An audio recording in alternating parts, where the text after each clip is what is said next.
اس نے نظریں چرا لیں اور پھر راحت کے والد کو جاتے دیکھا جو اندر آ کر بولے، احسن بیٹا، ہم سوچ رہے ہیں کہ شادی جلدی کر دیں، تمہارے ابو سے بات ہو گئی ہے؟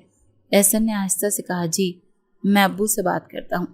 وہ کمرے سے باہر نکلا اور اپنے والدین سے بات کی۔ والدین نے فوراً خوشی ظاہر کی، آخرکار ہماری بہو گھر آ جائے گی، تم دونوں بچپن سے ساتھ ہو، اب دیر کیسی؟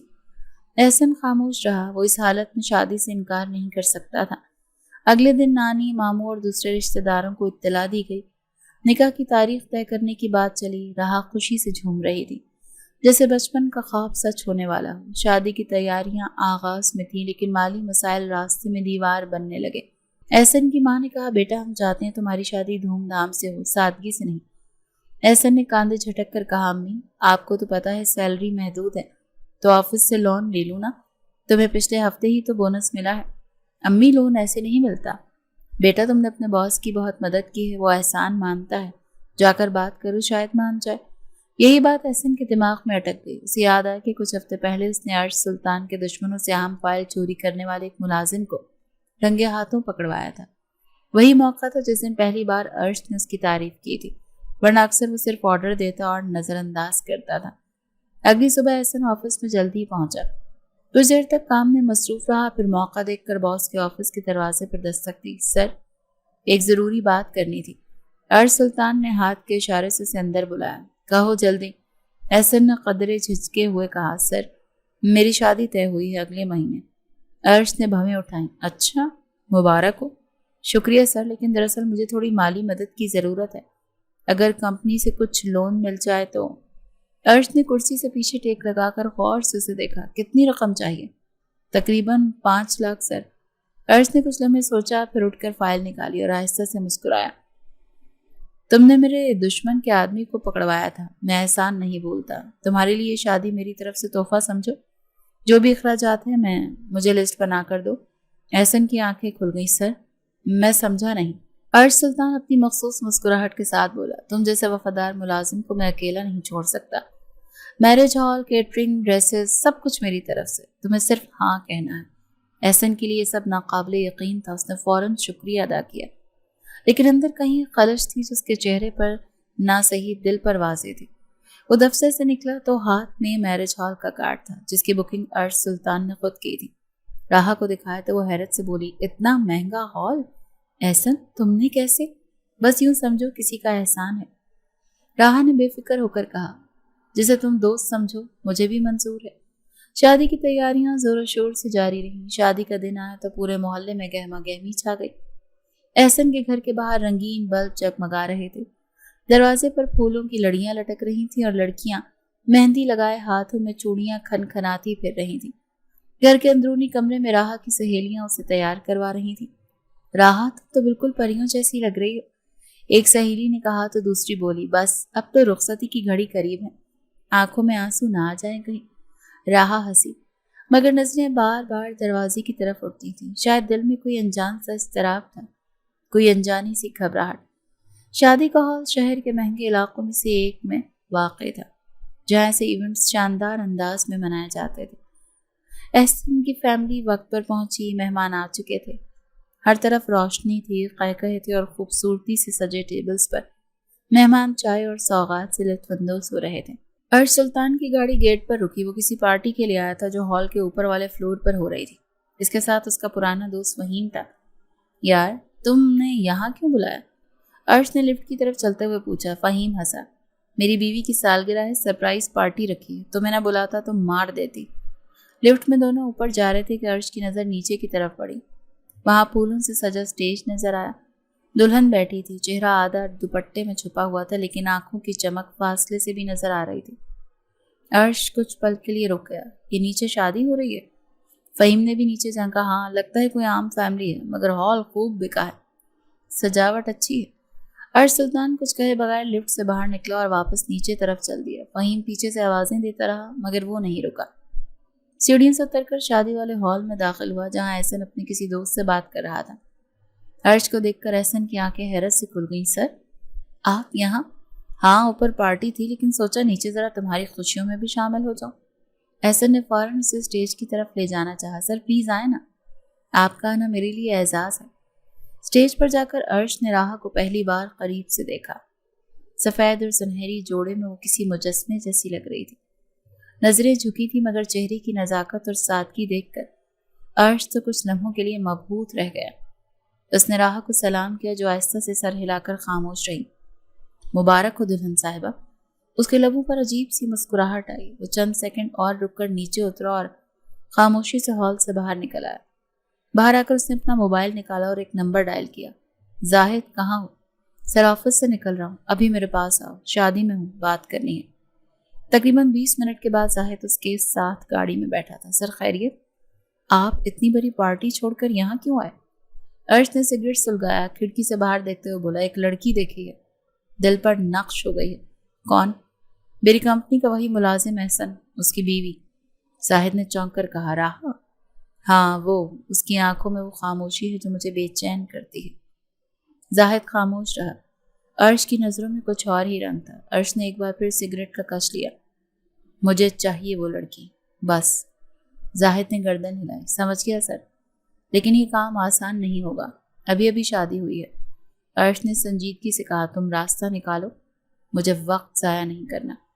زاہد نے ایک لمحے کو آنکھیں بند کی، پھر بولا، احسن کو جانتا ہوں، وہ بے حد لالچی نہیں مگر خواب دیکھتا ہے۔ اگر اسے آسائشوں کا خواب دکھایا جائے تو شاید۔ عرش نے اسے دیکھا۔ سوچو، مکمل پلان کے ساتھ آؤ۔ اس بار مجھے کچھ ایسا چاہیے جو میرے اصولوں سے ہٹ کرو، لیکن مزہ آئے گا۔ اسی رات جب راحہ اپنے سجے ہوئے کمرے میں بیٹھی تھی، وہ نہیں جانتی تھی کہ اسے دیکھنے والی نظروں نے اسی لمحے اس کی تقدیر بدلنے کا فیصلہ کر لیا تھا۔ اور عرش سلطان نے پہلی بار کسی رشتے میں دلچسپی لی تھی، لیکن صرف اپنے لیے، اپنی تسکین کے لیے، محبت کے لیے نہیں۔ اگلے دن دوپہر کے وقت احسن آفس سے جلدی نکلنے کی تیاری میں تھا جب اس کا فون بجا۔ نمبر زاہد کا تھا، باس کا ذاتی مینیجر۔ السلام علیکم سر، آپ کو ابھی بلایا ہے، فوراً آ جائے۔ احسن نے پریشان ہو کر کہا، ابھی سر کوئی کام ہے؟ زاہد کا لہجہ خشک تھا، باس کا حکم ہے، سوال مت کریں، سیدھا ان کے فلیٹ پر پہنچے۔ فون بند ہوا تو احسن کے دل میں عجیب سا وسوسہ آیا۔ وہ سوچتا رہا کہ آخر شادی کے فوراً بعد یہ بلاوا کیوں، مگر حکم تھا، انکار نہیں کر سکتا تھا۔ وہ جلدی سے گاڑی میں بیٹھا اور سیدھا شہر کے پوش علاقے میں واقع عرش سلطان کے پینٹ ہاؤس پر جا پہنچا۔ دروازہ کھلا، زاہد نے استقبال کیا، آئیے احسن صاحب، سر انتظار کر رہے ہیں۔ احسن اندر داخل ہوا تو عرش سلطان صوفے پر بیٹھا سگریٹ سلگا رہا تھا۔ ماحول خاموش اور بوجھل تھا۔ بیٹھو احسن۔ جی سر۔ شادی کیسی گزری؟ الحمدللہ بہت اچھی، آپ کی وجہ سے سب ممکن ہوا۔ عرش نے سگریٹ کا کش لیا، پھر سنجیدہ نظروں سے اسے دیکھا۔ میں نے تم پر احسان کیا ہے، اب چاہتا ہوں کہ بدلے میں ایک موقع دو جس سے تمہاری پوری زندگی بدل جائے۔ احسن ہچکچایا۔ سر، عرش نے سیدھے لفظوں میں کہا، اپنی بیوی مجھے ایک رات کے لیے دے دو، بدلے میں تمہیں وہ زندگی دوں گا جس کا تم نے خواب بھی نہیں دیکھا۔ بزنس، گاڑی، بنگلہ، سب کچھ تمہارا ہوگا۔ احسن کی سانس جیسے رک گئی۔ وہ کچھ لمحے کچھ کہہ نہیں سکا، پھر کھڑا ہو گیا۔ سر، یہ کیسا مذاق ہے؟ میں راحہ سے محبت کرتا ہوں، وہ میری بیوی ہے۔ عرش ہنسا۔ محبت؟ تمہارے خواب تو امریکہ، کینیڈا، کار، بنگلہ تھے نا۔ محبت کا پیٹ نہیں بھرتا، سوچ لو، موقع صرف ایک بار ملے گا۔ احسن نے غصے میں دروازہ کھولا اور باہر نکل گیا۔ گھر پہنچ کر وہ اپنے کمرے میں بند ہو گیا، بیڈ پر بیٹھ کر سوچتا رہا۔ اس کی آنکھوں میں راحہ کا چہرہ آتا، پھر عرش کی آفر۔ وہ الجھتا جاتا رہا، لیکن لالچ کی دیمک دل میں گھر کرنے لگی۔ اگلی صبح اس نے زاہد کو کال کی، میں آ رہا ہوں، بات کرنی ہے۔ عرش سے ملاقات ہوئی تو اس بار احسن کے لہجے میں جھجک کم اور سوچ کا زہر زیادہ تھا۔ سر، میں اپنی بیوی ایسے نہیں دے سکتا۔ عرش نے طنزیہ مسکراہٹ کے ساتھ پوچھا، پھر کیسے؟ میں اسے طلاق دے دوں گا، بہانے سے، پھر حلالے کے نام پر آپ سے نکاح کرواؤں گا۔ ایک رات بعد آپ طلاق دے دینا اور میں دوبارہ نکاح کر لوں گا۔ وہ مجھ سے محبت کرتی ہے، راضی ہو جائے گی، لیکن آپ کو نکاح کرنا ہوگا۔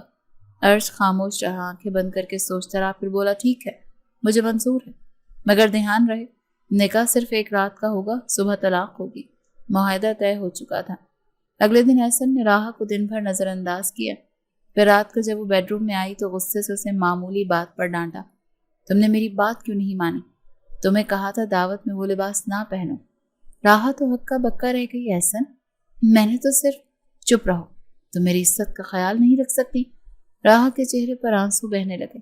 مجھے نہیں پتا تھا تمہیں اتنا غصہ آ جائے گا۔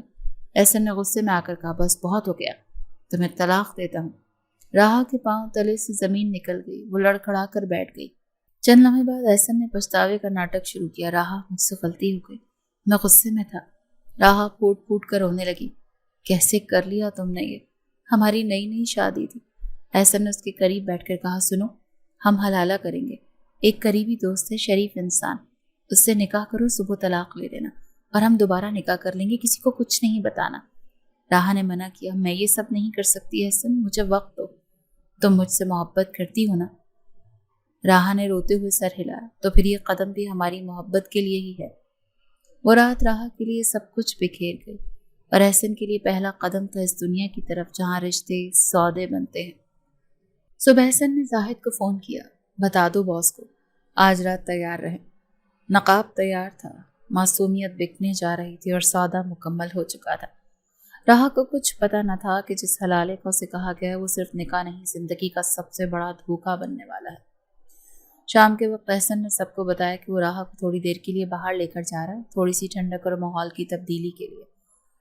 راہا نے ہچکچاتے ہوئے اجازت مانگی تو احسن کی ماں نے کہا، نئی دلہن ہو، گھوم پھر لو لیکن جلدی واپس آ جانا۔ احسن نے اسے گاڑی میں بٹھا کر شہر کے ایک پوش علاقے میں لے گیا۔ راہا نے راستے میں کئی بار پوچھا، ہم کہاں جا رہے ہیں؟ احسن نے ہر بار ٹال دیا، بس تھوڑی دیر کام ہے، پھر واپس آ جائیں گے۔ گاڑی ایک عالی شان فلیٹ کے سامنے رکی۔ عمارت بلند و بالا تھی، محافظ گیٹ پر موجود تھے اور لفٹ صاف ستھری۔ راہا الجھی ہوئی نظروں سے سب کچھ دیکھ رہی تھی۔ یہاں کس سے ملنا ہے؟ بس ایک قریبی دوست ہے جس نے ہمارے حلالے میں مدد کرنی ہے۔ راہا کا دل بیٹھنے لگا، کیا وہ یہاں رہتا ہے؟ احسن نے زبردستی مسکرایا، ہاں، فکر مت کرو، سب ویسا ہی ہوگا جیسا ہم نے طے کیا تھا۔ اوپر فلیٹ کا دروازہ کھلا تو زاہد نے ان کا استقبال کیا۔ وہ نکاح خواں بھی موجود تھا جسے خاموشی سے اندر بٹھایا گیا تھا۔ کمرے میں سکوت تھا، صرف کاغذی کارروائی کی سرگوشیاں ہو رہی تھیں۔ احسن نے سب کچھ جلدی جلدی کروایا، نکاح کی شرائط، راہا کی خاموشی اور عرش سلطان کی پرسکون موجودگی۔ اس نے سفید کرتا پہنا ہوا تھا، چہرے پر سنجیدگی اور آنکھوں میں وہی بے رحم شوق۔ راہا کی نظریں عرش پر جم گئیں، جیسے کوئی انجان خوف سینے میں اتر گیا ہو۔ نام؟ نکاح خواں نے پوچھا۔ عرش سلطان بن طارق۔ راہا کا دل دھڑکنا بھول گیا، اس نے آنکھیں پھاڑ کر احسن کو دیکھا، یہ وہی ہے تمہارا باس؟ احسن جلدی سے بولا، نہیں، اتفاقاً نام ایک جیسا ہے، یہ میرے پرانے دوست ہیں، تمہیں سب غلط فہمی ہو رہی ہے۔ راہا نے بے یقینی سے عرش کو دیکھا جو خاموشی سے مسکرا رہا تھا۔ نکاح مکمل ہوا، دستاویز دستخط ہوئے اور نکاح خواں زاہد کے ساتھ فلیٹ سے چلا گیا۔ احسن نے بیگ سے ایک عدد شرعی تصدیق نکال کر عرش کو دی، یہ لیجئے، آپ کی اور راہا کی نکاح کی نقل۔ عرش نے خاموشی سے کاغذ لیا اور راہا کو دیکھنے لگا جو ابھی تک سکتے میں کھڑی تھی۔ اب میں چلتا ہوں، تم دونوں کل صبح تک آزاد ہو۔ راہا نے فوراً اس کا بازو پکڑا، احسن، تم مجھے یہاں اکیلا چھوڑ کر جا رہے ہو؟ احسن نے نرمی سے اس کے ہاتھ کو ہٹایا، تمہیں مجھ پر یقین ہے نا؟ صبح آ کر تمہیں واپس لے جاؤں گا، بس ایک رات، پھر ہم دوبارہ نکاح کریں گے جیسے کچھ ہوا ہی نہ ہو۔ راہا نے خاموشی سے سر ہلایا، لیکن دل بے چین تھا۔ احسن باہر نکلا، لفٹ میں بیٹھا اور جاتے جاتے دروازہ زاہد نے بند کر دیا۔ اب کمرے میں صرف راہا اور عرش سلطان تھے۔ چند لمحے خاموشی میں گزرے، پھر عرش آہستہ سے چل کر راہا کے سامنے آیا جو صوفے پر بیٹھ چکی تھی۔ تمہیں کچھ پوچھنا ہے تو پوچھ لو۔ راہا نے نظریں اٹھائیں، کیا تم وہی ہو احسن کے باس؟ عرش نے ہلکا سا قہقہ لگایا، ہاں بالکل وہی، جس کے بارے میں تم نے سنا ہوگا۔ راہا کے چہرے پر زردی چھا گئی، تو یہ سب جھوٹ تھا؟ احسن نے مجھے دھوکہ دیا؟ عرش نے نرمی سے کہا، ہاں، وہ تمہیں بیچ کر گیا ہے ایک رات کے لیے۔ راہا کی آنکھیں چھلک گئیں، لیکن وہ تو کہہ رہا تھا تم اس کے دوست ہو۔ عرش نے تیزی سے جملہ کاٹا، دوست؟ وہ میرا ملازم ہے، ہر حکم پر جھکنے والا۔ میں نے اسے خرید لیا اور اس کے بدلے تمہیں حاصل کر لیا۔ راہا کی چیخ نکل گئی، وہ پیچھے ہٹ گئی، یہ سب غلط ہے، تم ایسا نہیں کر سکتے۔ عرش سلطان کی زبان سے سچ سننے کے بعد راہا کی آنکھیں پھٹی کی پھٹی رہ گئیں۔ اس کی ساری دنیا پلک جھپکتے میں الٹ گئی۔ وہ اسی صوفے پر بیٹھی رہی، اس کا چہرہ زرد، ہونٹ خشک اور جسم سن ہو چکا تھا۔ الفاظ سنائی دے رہے تھے لیکن دماغ ان کو قبول کرنے سے انکاری تھا۔